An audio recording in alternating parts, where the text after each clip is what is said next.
അപ്പം നമ്മൾ കഴിഞ്ഞ ദിവസം മാങ്ങ കുറച്ച് നമ്മൾ ഉപ്പും മുളകൊക്കെ കൂട്ടി കഴിക്കണതും വാവപ്പെണ്ണ് കഴിക്കണതൊക്കെ കാണിച്ചില്ലേ. ഇന്നിതാ അതിൻ്റെ ബാക്കി തന്നെയാണ് കേട്ടോ. നമ്മളത് അച്ചാറിടാനുള്ള പരിപാടിയില്ല. അപ്പം ആളെ നിലത്തിരുത്തിട്ട് ഒരു രക്ഷയില്ല. ലാസ്റ്റ് ആളുടെ വണ്ടിക്കകത്ത് കയറ്റിരുത്തി. എന്നിട്ടും ബഹളമായി കഴിഞ്ഞപ്പോൾ ഇതാ ഒരു മാങ്ങണ്ടി അങ്ങോട്ട് കൊടുത്തു. അത് കുറേ നേരം ചപ്പി ചപ്പി ചപ്പി ചപ്പി അവിടെ അങ്ങനെ ഇരുന്നു കേട്ടോ. അതിങ്ങനെ നെഞ്ചത്തോട് ചേർത്ത് പിടിച്ച് ചപ്പണണ്ട പാവം തോന്നൂട്ടോ.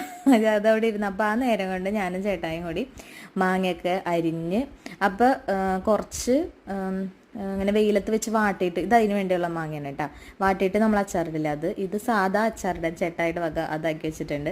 അപ്പോൾ ഈ ചോറിന് അമ്മ എനിക്ക് കുറച്ച് ഉപ്പിലിടണം, അവൾക്ക് ഭയങ്കര ഇഷ്ടമാണ് കേട്ടോ. മാങ്ങ എന്ന് പറഞ്ഞാൽ പ്രാന്താണ്. അപ്പോൾ ഞാൻ പിറ്റേ രാത്രിയാണ് ചെയ്യണത്. അപ്പോൾ ഇത് കുറച്ച് ഉപ്പ് തിരുമ്മി വെയിലത്ത് വെച്ച് വാട്ടാനുള്ളതില്ലേ അത് സെറ്റാക്കി അങ്ങ് വെച്ചു.